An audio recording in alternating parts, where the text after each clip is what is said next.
A strong magnitude 4.9 earthquake hit 61 kilometers, 38 miles, away from Lae, Morobe, Papua New Guinea, in the afternoon of Tuesday, April 29, 2025 at 5:11 p.m. local time, GMT+10.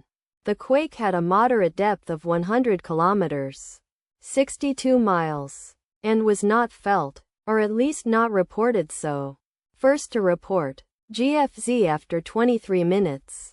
The earthquake occurred 3 days after a magnitude 5.3 earthquake had hit on Saturday, April 26, 2025, at 8:15 a.m. local time, Pacific. Port Moresby GMT+10.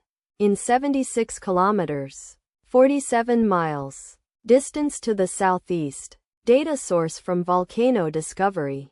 Did you feel it? Let us pray. May the earthquake that occurred not affect our brothers and sisters there. And may the earthquake not happen again.